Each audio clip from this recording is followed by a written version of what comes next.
You know, I described you these huge tools that government have in order to be corrupt.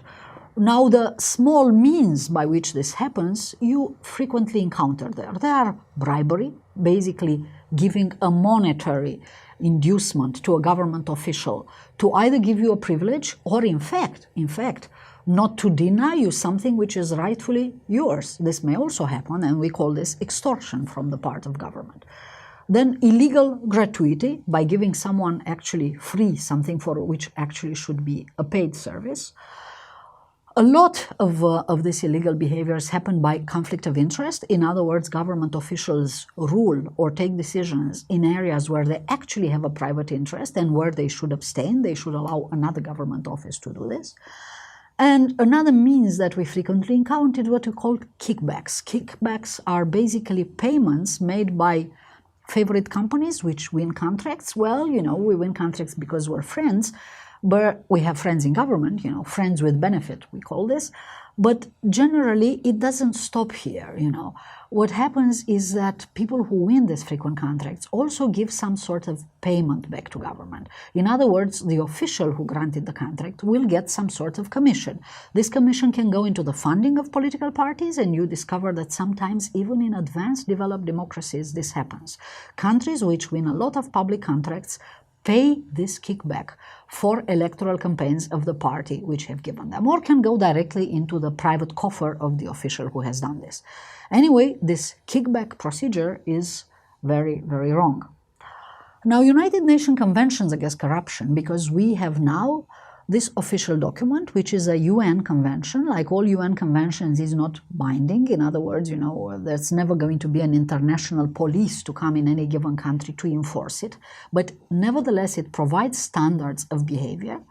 And as we speak now, in 2018, nearly 180 countries have ratified this United Nations Convention Against Corruption. And it does not define corruption. However, what it does is that it spells out very clearly how normal government should look like.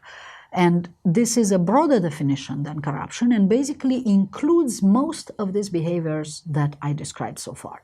In other words, what United Nations Convention Against Corruption, which we call it shortly UNCAC, does is to spell out what are the principles of modern government and to simply call corruption their opposite.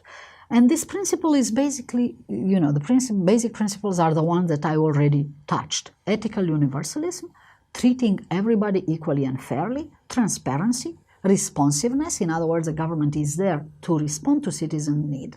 Even when this need cannot be fulfilled, the government has to explain why not. Consultation. In the process of policy formulation, the government is obliged to discuss with stakeholders, with the people who would suffer the consequences of this policy, why and how things should be done. And impartiality of government. The government has to operate on completely impersonal way. In other words, if I'm a public official, I am not interested at all who you are. I'm interested either as an individual or as a company. I should not know anything about you except your requests. Nothing should influence me. You know, if you are from the same family with me, if we have been to the same university, if you come from the same city with me, all this kind of particular connections which can influence my decision to make it a less objective decision, to make me favor you over another applicant to the same service, are wrong, according to UNCAC. The problem there is that it seems very simple to understand when an individual is corrupt. More complicated is to understand when, for instance, an organization is corrupt, when a government agency is corrupt, when a whole sector is corrupt. No? For instance, the Global Competitiveness Report of the World Economic Forum has an assessment of the quality of audit. And this assessment of the quality of audit, which is auditing also of the private sector, not just the public sector, is very closely correlated with control of corruption. Now, when do we call audit in a country as a well-performing audit, fulfilling the function that the audit should have to take care that accounting of companies is correct? And when do we call it a corrupt auditing? If you have heard, there was this big scandal in the United States of this Enron private company which lied stakeholders whose shares in the stock market were overvalued because, in fact, the accounting that they published was false. And for many years, they had an auditor who proved to be corrupt. These auditors of theirs would no longer exist. After the big corruption scandal erupted, this auditor was closed, and the question was raised, how much can you trust auditors? Even internationally famous public management auditors like these companies, who in fact for 10 years have signed on the audit that everything in this Enron company was okay. Although, they were very good accountants and they knew very well it was not okay. So it is quite important for us to be able to diagnose also organization, agencies, sectors, and actually countries. And that's far more difficult to do than just individual definitions of corruption. And this is why corruption research is indispensable, because this is not easy to get by information. This is not data which is collected, by statistics agencies in the countries. This is just data that we started to put together about these informal realities in the last, let's say, 15 years since a growing interest existed in corruption. And by now we have developed methodology. We started with perception indicators to describe this corruption. In other words, if a lot of people were going to tell you that a country is corrupt, a lot of its citizens, it's very likely that this country is corrupt. In other words, corrupt behaviors are prevalent in that country.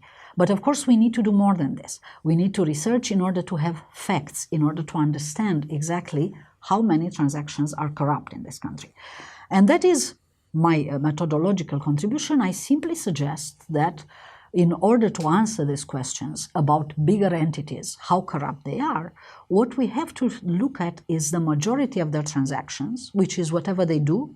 Transactions can be from the part of government. Let's say you are a department in the city hall who gives construction permits. Well, what I'm interested to know is in Kharkov, for instance, how many of the construction permits which are given in a year are given by connections, how many of them are given in exchange of bribes, and how many of them are given in exchange of merit. In other words, this contractor, these buildings really wrote a very good project and submitted it, and this is how they got the construction permit. And we need to understand this. We need to understand this in order to know what we can do against it. Now, what you're going to see in this slide is actually countries in the world ranked by this principle. Of course, this only uses some sort of perception indicator, which is an average of all the experts' opinions about these countries. And what you see in these columns, for instance, you see the number of countries with a rank. Corruption is ranked here from 1 to 10. Countries with 10 have the best control of corruption. In other words, corruption there only exists as a very occasional exception. And countries ranked 1, corruption is really prevalent. In other words, there's no way you're going to get anything in that country unless paying a bribe or knowing somebody who can make a call on your behalf. But what is interesting to observe in this graph, which is a histogram, we put the frequency of corruption across these countries, is that the number of countries where corruption is an exception is very small. And these are the green columns. You can observe on top of every column the number of countries with this rank. And you see that the countries in green are actually less than a third in the world. Then you see this area in the middle, which is sort of yellowish, grayish, where you see that quite a lot of countries are. And these are countries where you actually have very high prevalence of corruption, but also non-corrupt behavior. They coexist alongside one another, and I think in good cases, like in Brazil these days, or in my native country, Romania, they fight one another. The old norm, doing everything corruptly, fights the new norm, doing everything on the basis of impartiality and impersonalism. The sad truth, however, is that the majority of countries in the world, as you can see in the chart, group themselves under 5. So between 3 and 5, we have a large majority of countries where actually corruption is prevalent. And therefore, my argument is that anti-corruption has to be understood in these systematic cases as some sort of building of normalcy. Because if we consider that corruption is a deviation and we try to repress it, we are in the situation of somebody who would take care of some field with the crops, and the field is simply invaded by cockroaches. And suppressing corruption by the judiciary means that you actually get around against, you pick one cockroach, and then very expensively you chase him, You put him in a box, you take him to trial, you pay for 3 years to convict this cockroach, and in the next 3 years you also pay a lot to try to recover the assets. In other words, to get some of the amount that he destroyed back. But in this other time, 1,000 other cockroaches have already taken their place and are eating your crops. And the strategies of dealing with systematic corruption have to be fundamentally different than the strategies with dealing with corruption as an exception.